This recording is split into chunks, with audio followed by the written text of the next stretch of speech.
Merit India से, नाम सरफराज है, मेरिट इंडिया से हैं ये। क्या पहली बीवी को बताए बिना दूसरी शादी कर सकते हैं? देखें, 4 शादियां हों या 2 शादियां हों, अल्लाह ताला ने एक शर्त बयान की है कि उनके बराबर के हुकूक पूरे करो। तो अगर आप ये काम कर सकते हैं तो आप 2 या 4 शादियां कर सकते हैं। ये काम नहीं कर सकते तो नहीं कर सकते आप फिर शादियां। बीवी को बताए बगैर भी कर सकते हैं, बता के भी कर सकते हैं, लेकिन असल बात यह नहीं है कि बता के कर रहे हैं बगैर बताए कर रहे हैं। असल ऑर्डर यह है कि आप उसके हुकूक पूरे कर रहे हैं या नहीं कर रहे, दोनों के।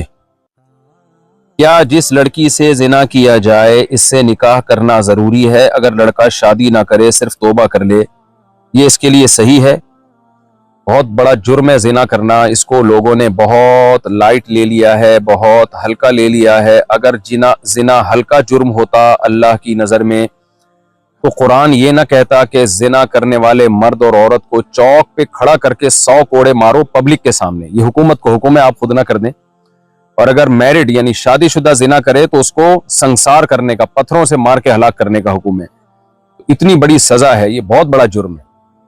ला तक़रबुज़ ज़िना इन्नहु कान फ़ाहिशा, फरमाया जिना के करीब भी मत फटको, ये बहुत बड़ी बेहयाई है। जिना करना तो दूर की बात, करीब भी मत जाओ। तो अल्लाह ना करे किसी से हो गया, वो तौबा करे, उस लड़की से शादी करना जरूरी नहीं है। लेकिन अगर उस लड़की को शादी का धोखा दिया हुआ था, बाज बेगैरत होते हैं जो लड़कियों को शादी का धोखा दे के करीब करते हैं, फिर उससे जिना भी कर लेते हैं। तो फिर ऐसे शख्स को चाहिए कि जब एक लड़की को आपने उसको जो है वो उसकी पाकदामनी को खराब किया है आपने, तो फिर तौबा की तकमील का तकाजा यही है कि उसी से आप निकाह करें। क्योंकि अब वो किसी और के निकाह में जाएगी, धोखा होगा इससे, वो कंवारी समझ के निकाह करेगा तो मसाइल होते हैं। फिर वो लड़की के दिल में भी जज्बात दूसरे शौहर के लिए वो नहीं बनते जो पहले आदमी के लिए होते हैं। तो उस तौबा की तकमील का तकाजा ये है। तौबा तो हो जाएगी, सच्ची तौबा अगर कर ली, उस लड़की से निकाह करना बहरहाल जरूरी नहीं है, लेकिन कर लिया जाए उससे, जिसको इस कंडीशन में जो मैं बता रहा हूं, जिसको धोखा दिया हो। मेरी बेटी के लिए अच्छा रिश्ता आया हुआ है, लेकिन वो लोग देहाती हैं, मगर लड़का शहर में सॉफ्टवेयर इंजीनियर है। बहुत भले लोग लगते हैं, लेकिन मेरी बेटी नहीं मान रही है, इसे हाई फाई लोग चाहिए। बहुत समझाने पर मान जाती है, मगर अगले दिन कोई रिश्ता देखने को, दूसरा रिश्ता देखने को कहती है। हम लोग बहुत परेशान हैं, क्या करें? अच्छा, लड़की आपकी शहरी है, लड़का सॉफ्टवेयर इंजीनियर है, मगर देहाती है। देखें, आमतौर पे शहरी लड़कियां गांव देहात के लड़कों से निकाह नहीं करती हैं, क्योंकि मेंटेलिटी में थोड़ा फर्क होता है। शहरी लड़कियों की मेंटेलिटी हाई फाई होती है, उनके पास वाईफाई होता है, और गांव देहात के लोगों की मेंटेलिटी थोड़ी सी लो लेवल की होती है। ये एक नेचुरल है कि शहरी लड़की नहीं पसंद करती कि मैं गांव देहात में जाऊं। मैंने ऐसे देखे हैं कि तलाकें हुई हैं, बाद में गांव में चली गई। तो लेकिन अगर लड़का में कोई गंवारपन नहीं है, अच्छा है, पढ़ा लिखा है, और जब आदमी पढ़ लिख लेता है तो वो उसकी वो यानी कमी पूरी हो जाती है, तो ये माँ बाप बेहतर फैसला कर सकते हैं। मैं तो एक नॉर्मली बात बता रहा हूं कि देहात का लड़का आमतौर पर शहरी लड़की का हमपल्ला नहीं होता, कुफू नहीं होता, हमपल्ला नहीं होता। जो मेंटेलिटी है उसमें फर्क होता है। तो शरीयत ने हुक्म दिया है कि शहर का लड़का तो गांव की लड़की से शादी करे, क्योंकि बीवी हमपल्ला होना जरूरी नहीं है इस्लाम में, बल्कि उसमें तो जरूरी है कि वो आपके से थोड़ा कमतर हो तो अच्छा है। तो शहर का लड़का तो गांव की लड़की से जरूर शादी करे, बल्कि मैं तो शहरी लड़कों को तरगीब देता हूं कि शादियां गांव देहातों की लड़कियों से किया करो। लेकिन लड़की शहरी हो और लड़का गांव का हो तो ये बराबरी नहीं है। तो अब ये माँ बाप खुद फैसला करें कि लड़का सॉफ्टवेयर इंजीनियर है और रहता भी शहर में है, तो अगर वो हमपल्ला आपको लग रहा है तो लड़की को चाहिए कि खामखा की जिद ना करे। माँ बाप ज्यादा बेहतर फैसला कर लेते हैं। लेकिन जब तक मैं उस लड़के को खुद नहीं देखूंगा, मैं क्या पता चला सकता हूं कि ये देहाती है या, क्योंकि बाज लोग सॉफ्टवेयर इंजीनियर बनके भी उनमें वो देहातीपन बाकी रहता है, वो शहरी लड़की के लेवल के नहीं होते। तो बहरहाल मैं ये फैसला नहीं कर सकता कि वो लड़का आपकी बेटी का हमपल्ला है या नहीं है, ये फैसला आप खुद कर सकते हैं। तो बेटी को तो मैं यही मशवरा दूंगा कि माँ बाप जो फैसला कर रहे हैं वो बेटी के हक में बेहतर ही होता है आमतौर पर, तो इसलिए वो माँ बाप की बात माने।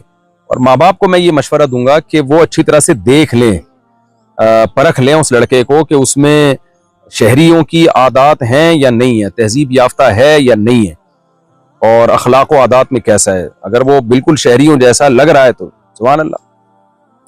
बाकी शहरियों में भी तो कुछ खराबियां होती हैं जो गांव देहातों में नहीं होती। गांव देहातों के लोग मुखलिस होते हैं शहरी लोगों में, और आजकल तो शहरी लोगों में बेहयाई बहुत है, आंख मटक्के, लड़कियों से दोस्तियां और ये सब चीजें भी तो हैं। तो ऐसा ना हो कि आपकी बेटी शहरी लड़के को पसंद करती हो, मॉडर्न को, और वो बाद में पता चला कि उसकी तो 10 गर्लफ्रेंड निकली हैं, तो बड़े मुसीबत में फंस जाएंगे। तो आप खुद फैसला करें, मैं लोगों को मशवरे नहीं देता कि कहाँ शादी करें कहाँ नहीं करें, बस शरीय हुक्म बता देता हूँ। महविश जाहिद आजाद कश्मीर से, क्या वीडियो कॉल पर निकाह करना जायज है? देखें, वीडियो कॉल पे निकाह का अगर सही तरीका इख्तियार किया जाए तो निकाह हो जाएगा, गलत तरीका इख्तियार किया जाए तो निकाह नहीं होगा। वीडियो कॉल पे निकाह या ऑडियो कॉल पे निकाह का जायज तरीका यह है कि निकाह ना हो, बल्कि दूल्हा या दुल्हन काजी को जो निकाह पढ़ा रहा है ना, उसको फोन पे अपना वकील बना दे कि जी निकाह आप पढ़ा दें, आप मेरी तरफ से कबूल कर लें, यानी मैंने आपको इजाजत दी है कि आप फला का मुझसे निकाह पढ़ा दें। तो फिर काजी साहब क्या करेंगे, जहां निकाह हो रहा है वहां 2 गवाहों का फिजिकली मौजूद होना जरूरी है, वीडियो कॉल पे मौजूद होने से बात नहीं बनेगी। तो काजी साहब जब दूल्हा या दुल्हन के वकील बन जाएंगे तो फिर वहां वो जहां निकाह पढ़ाएं वहां पर 2 गवाहों का मौजूद होना जरूरी है। तो फिर वो दूल्हा या दुल्हन के वकील बन के उनकी तरफ से दूल्हा से कहें, और अगर दुल्हन के वकील हैं तो दूल्हा से कहें, दूल्हा के वकील हैं तो दुल्हन से कहें, भाई फला है, वसीम भाई का मैं बहुत दफा तस्करा करता रहता हूं, आज अच्छा तस्करा भी हो जाए कि मैंने तुम्हारा निकाह वसीम से करा दिया, क्योंकि वसीम ने इजाजत दे दी है कि जी आप मेरी तरफ से फला, मेरा निकाह फला से करा सकते हैं। तो काजी साहब कहें, भाई 2 गवाहों की मौजूदगी में दुल्हन से कहें कि मैंने तुम्हारा निकाह वसीम से करा दिया है। तो वहां फिजिकली गवाह उस मजलिस में मौजूद हों, वीडियो कॉल पे गवाहों का एतबार नहीं है। तो वो कहें कि वो दुल्हन कहे जी हाँ मैंने कबूल किया, या दुल्हन फोन पे हो और दूल्हा यहां बैठा हुआ हो, दुल्हन कहे कि मैंने आपको इजाजत दी कि आप मेरा निकाह वसीम से करा दें। तो काजी साहब वसीम जो वहां बैठा हुआ है फिजिकली, वीडियो कॉल पे नहीं, वहां बैठा हुआ है, मौजूद है, उससे काजी साहब कहें कि फलानी ने मुझे इजाजत दी है कि मैं तुमसे उसका निकाह करा दूं, तो मैं तुम्हारा निकाह उससे मैंने करा दिया, 2 गवाहों की मौजूदगी में कहें। और वसीम साहब कहते हैं हाँ जी मैंने, वसीम साहब तो आपको पता है ऐसे मामलात में अल्हम्दुलिल्लाह अल्लाह ने उनको बड़ा जज्बा दिया, फौरन कह देंगे हाँ जी मैंने कबूल किया, तो ये निकाह हो जाएगा। या दूल्हा दुल्हन दोनों ही मौजूद नहीं है, दोनों ने ही काजी को वकील बना दिया, दोनों वीडियो कॉल पे अलग अलग मुल्कों में,